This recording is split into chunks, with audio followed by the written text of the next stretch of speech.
नमस्कार दोस्तों, study centre के यूट्यूब चैनल पर आपका स्वागत है। आज हम लोग गणित के कुछ अति महत्वपूर्ण प्रश्न को शॉर्ट ट्रिक से बनाने का प्रयास करेंगे, जो आगामी सभी परीक्षाओं में बहुत ही महत्वपूर्ण और बार बार पूछे जाने वाले प्रश्न हैं। तो चलिए दोस्तों, आज हम अपने पहले प्रश्न की ओर चलते हैं, जो बहुत ही महत्वपूर्ण है और पिछले कई सारे एग्जाम्स में पूछे भी गए हैं और आपके एग्जाम्स में इस तरह के ही प्रश्न आते हैं। तो चलिए दोस्तों, हम अपने पहले प्रश्न को देखते हैं। एक पार्टी में 30 व्यक्ति हैं। यदि प्रत्येक व्यक्ति प्रत्येक अन्य व्यक्ति से हाथ मिलाता है तो कुल कितनी बार हाथ मिलाए गए? तो बहुत ही सिंपल प्रश्न है दोस्तों। इस तरह के प्रश्न को बनाने के लिए कुछ अलग से करने की ज़रूरत नहीं है। बहुत सारे प्रोसेस हैं, लेकिन हम लोग शॉर्ट ट्रिक से बनाएंगे, जिससे कि अधिक कम समय में अधिक प्रश्नों को सॉल्व कर सकें। तो इसके लिए हम लोग एक फॉर्मूला जानते हैं, n इंटू एन माइनस 1/2। ये जनरल फार्मूला है। इस तरह के एग्जाम में अगर आपके प्रश्न आते हैं तो आप डायरेक्ट इस फार्मूला से सटीक आंसर निकाल सकते हैं। कैसे? देखिए, n की जगह पे 30 हो जाएगा दोस्तों। तो 30 गुना 30 में से 1 घटा लेंगे तो क्या हो जाएगा? 29 हो जाएगा दोस्तों, बट्टा 2 हो जाएगा। अब इसको कटा लीजिए, 2 में 15 30 हो जाएगा। 29 में जब आप 15 से गुना कीजिएगा तो 435 आएगा। यानी प्रत्येक व्यक्ति प्रत्येक अन्य व्यक्ति से कितनी बार कुल हाथ मिलाए? 435। तो देखेंगे 435 किस ऑप्शन में है, तो ऑप्शन नंबर डी हमारा क्या हो जाएगा?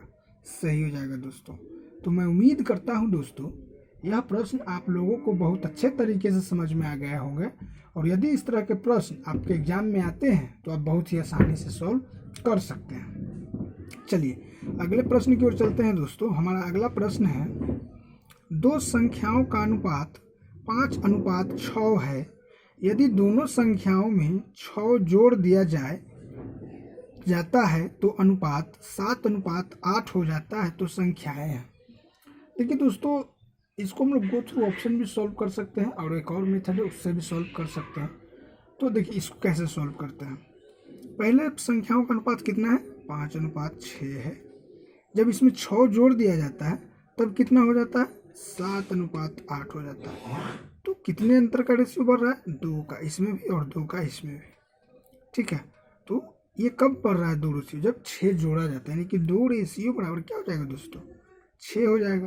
तो 1 रेशियो बराबर क्या हो जाएगा? 3 हो जाएगा।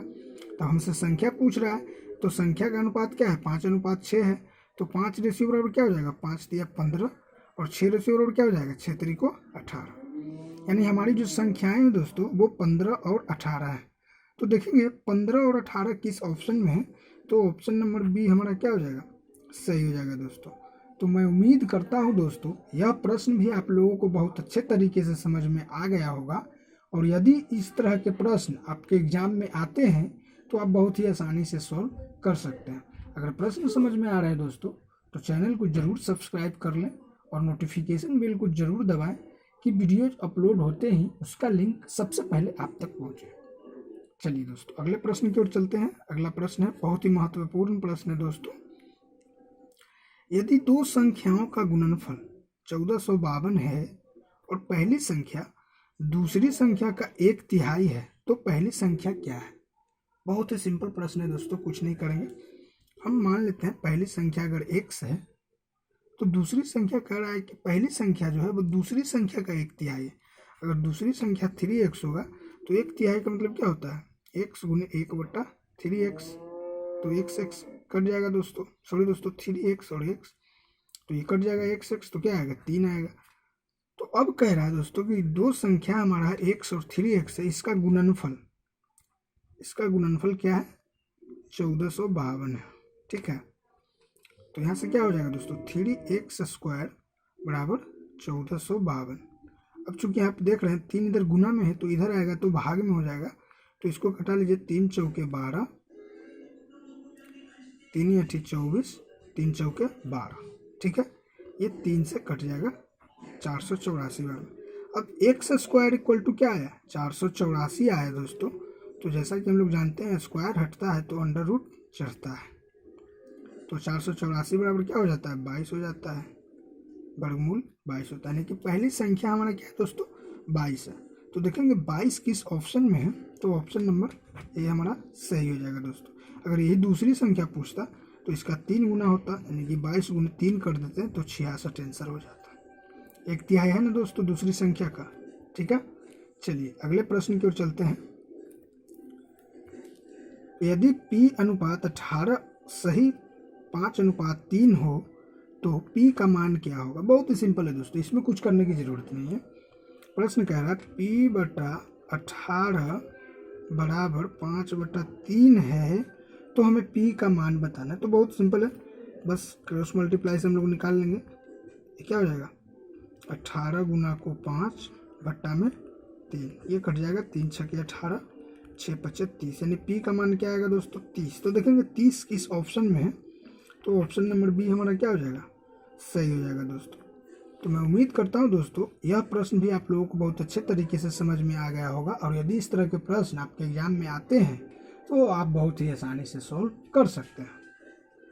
चलिए अगले प्रश्न की ओर चलते हैं। आखिरी प्रश्न है दोस्तों, बहुत ही इंपॉर्टेंट प्रश्न है। एक परीक्षा में 75% उम्मीदवार अंग्रेजी में और 60% उम्मीदवार गणित में उत्तीर्ण हुए, 25% दोनों में अनुत्तीर्ण हो गए एवं 240 उम्मीदवार परीक्षा में उत्तीर्ण हुए। कुल उम्मीदवार कितने थे। देखिए दोस्तों, परीक्षा में कुल उम्मीदवार कितने होते हैं 100% होते हैं। ठीक है, अब ये जो 240 उम्मीदवार है ये दो कर आए परीक्षा में उत्तीर्ण होने की, सब कुल मिलाकर 240 हुए। तो ये जो है दोस्तों 75, 60 और 25 इसको जोड़ करके हम 100 में से घटा लेंगे, वो उसके बराबर कौन हो जाएगा 240। तो वहाँ से हम लोग निकाल लेंगे। तो बस कुछ नहीं करना है, 75% प्लस 60% प्लस 25% माइनस 100, इसको जोड़िएगा 160% माइनस 100%, तो क्या हो जाएगा 60%। तो यह 60% दोस्तों 240 के बराबर है। तो 1% बराबर क्या हो जाएगा 240/60, ये कट जाएगा कितने बार में 4 बार में। तो बस 1% बराबर 4 है, तो 100% बराबर क्या हो जाएगा 100 गुना को 4, यानी कि 400 उम्मीदवार। तो कुल उम्मीदवार कितने थे 400। तो देखेंगे 400 किस ऑप्शन में है, तो ऑप्शन नंबर ए हमारा क्या हो जाएगा सही हो जाएगा दोस्तों। तो मैं उम्मीद करता हूँ दोस्तों सारे प्रश्न समझ में आ रहे होंगे और वीडियो भी बहुत अच्छी लग रही होगी। तो वीडियो को एक बार जरूर लाइक और शेयर करें और चैनल को जरूर सब्सक्राइब करें, ताकि और नोटिफिकेशन बिल को जरूर दबाएं, ताकि वीडियो जो अपलोड होते हैं उसका लिंक सबसे पहले आप तक पहुँचे।